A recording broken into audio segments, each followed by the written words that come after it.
সেই চেষ্টা আগে আমাদেরকে করতে হবে।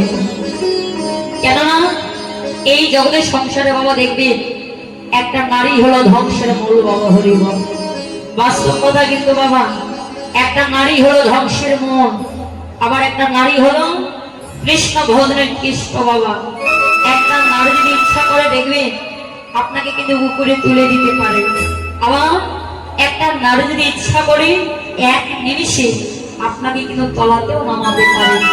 আমার গুরুজি বলতে মারে ঘরের চাবি পরের হাতে দিবে না।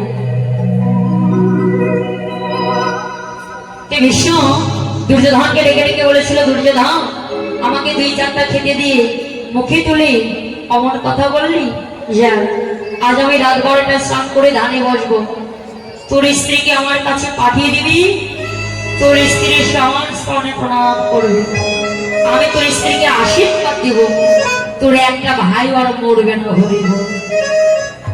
যখন দুর্যোধন তার স্ত্রীর কাছে গিয়ে যখন বলল, শোনো আমার কথা না, আজকে দাদু রাত 12টায় স্নান করে ধানে বসবে, তুমি চুপি চুপি গিয়ে দাদুর স্মরণে প্রণাম করবে, দাদু তোমায় আশীর্বাদ দিবে, আমার একটা ভাই আর মরবে না হরিব।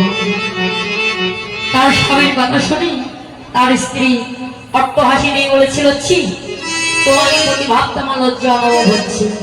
কেননা যে দাদু সারাটা জন্ম দেব বিয়ে করলো না, আর আমি যদি সেই দাদুর কাছে রাত 12টায় যাই, আমি একটা যুবতী, যদি আমাকে কাছে পেয়ে কোনো দুর্ঘটনা ঘটা, দেখুন শাস্ত্রে বললেন গুরু কি মনুষ্য রূপে কহো না হেরিবে, গুরু ভগবান ইহা সদায় জানিবে,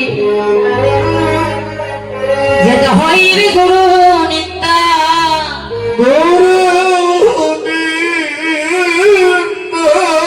তখন যাইবে ওই গুরু নিত্যকে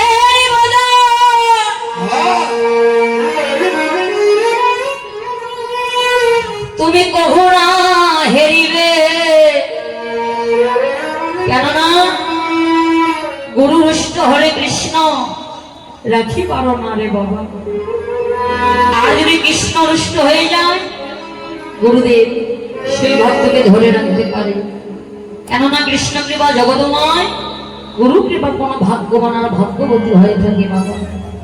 কিন্তু বাবা দুর্যোধনের স্ত্রী আর এলো না, এই সুযোগটা নিয়েছিল কি আমার ভগবান শ্রী কৃষ্ণ বাবা। তিনি তখন ছুটে গিয়েছিলেন দ্রৌপদীর কাছে বাবা। দ্রৌপদীর কাছে গিয়ে কৃষ্ণ দ্রৌপদীকে ডাকলেন, বললেন দ্রৌপদী। দ্রৌপদী বললেন কে? কৃষ্ণ এসেছ প্রভু এ অভাবী কাঙ্গালের কাছে। কৃষ্ণ বললেন দ্রৌপদী, আমি কি তোমাকে যেখানে নিয়ে যেতে চাই, তুমি কি আমার সঙ্গে যাবে না? দ্রৌপদী দুটি নয়ন জলে কেঁদে কেঁদে বললেন, বান্ধব শিশুকাল থেকে আমার এই দেহাঙ্গ প্রাণ, আমি তো সবকিছুই তোমার ওই রাঙ্গার চরণে আমি সঁপে দিয়েছি। দয়াময় আমার বলিতে এই সংসারে তো আমি কোনো বস্তুই রাখি না, বলো বান্ধব তুমি আমাকে কোথায় নিয়ে যেতে চাও? কৃষ্ণ বললেন দ্রৌপদী শোনো, আজকে দাদু রাত 12টায় স্নান করে ধানে বসবে, তুমি চুপি চুপি গিয়ে দাদুর স্মরণে প্রণাম করবে, দাদু তোমায় আশীর্বাদ দিবে, একটা প্রাণ করবে না বাবা হরি বল। দেখো ভগবান কি কৃষ্ণ সদাই সর্বক্ষণমা, যার সাথে থাকি যার সাথে আছে বাবা, তাকে কি এমন করে মরতে হয়? তবে কৃষ্ণ চিনিয়ে দিচ্ছে কেন? কারণ এই জগতের সংসারে গুরুদেব যদি কৃষ্ণকে না চিনিয়ে দেন, তাহলে এই জগতের সংসারে কেউই আমার ভগবান শ্রী কৃষ্ণকে চিনতে পারবে না বাবা। গুরুর প্রয়োজনটা এখানে। দ্রৌপদী তুমি আর বিলম্ব করো না। তখন দ্রৌপদী ধীরে ধীরে বিশ্বদেবের মন্দিরে প্রবেশ করছে।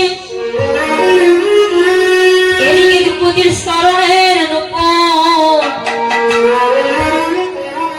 ওই স্মরণের পাদুকাখানা ফক ফক করে বাজে। কৃষ্ণ দ্রৌপদীকে ডেকে ডেকে বলে, দ্রৌপদী অনেকে দাঁড়াও, তোমার ওই স্মরণের মতো ওই পাদুকাখানা যদি অমন করে বাজে, তাহলে দাদুর ধান ভেঙে যাবে। ধান ভেঙে গেলে তোমায় দেখে নিবে, তখন তোমায় তো আর আশীর্বাদ দিবে না। তখন দ্রৌপদী স্মরণের মতো ওই পাদুকাখানা মন্দিরের বাইরে রেখে এবার মন্দিরের মধ্যে প্রবেশ করছে। আর এদিকে আমার ভগবান শ্রীকৃষ্ণ ভক্তির ওই স্মরণখানা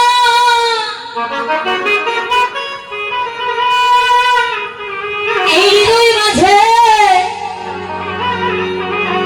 জড়িয়ে ধরে ভগবান আমার দুটি নয়ন জলে কাঁদিয়ার বললেন, আমার বহুদিনের মনে আশা ছিল,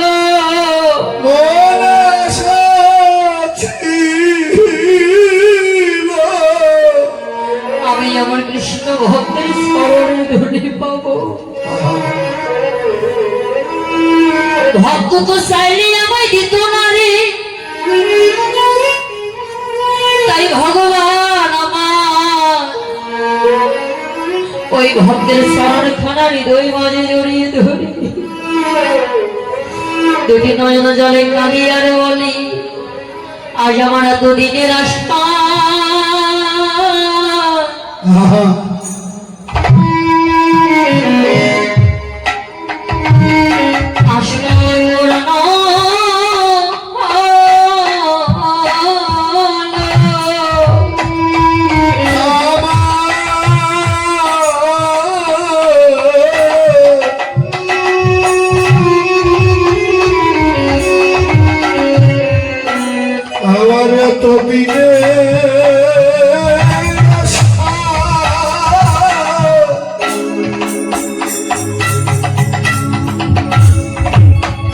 আশা পড়ে না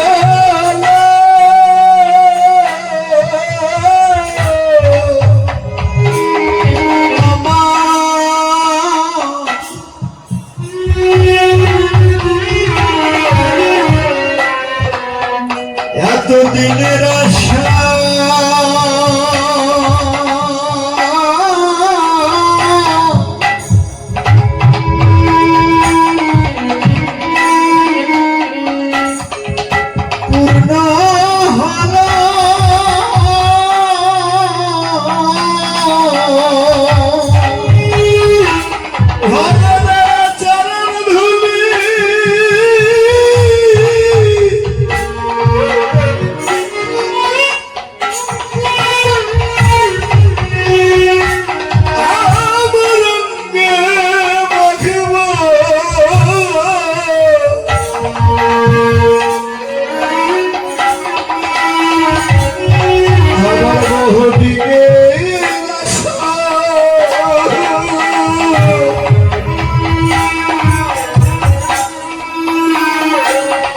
ওরে পড়ে না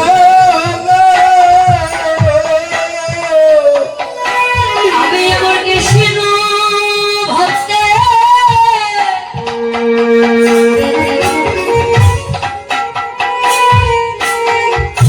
আমি স্মরণের ধুলি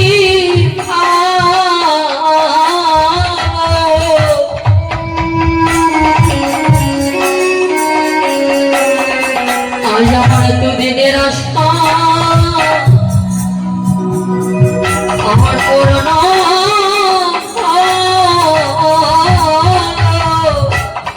আমার কৃষ্ণ ভক্তে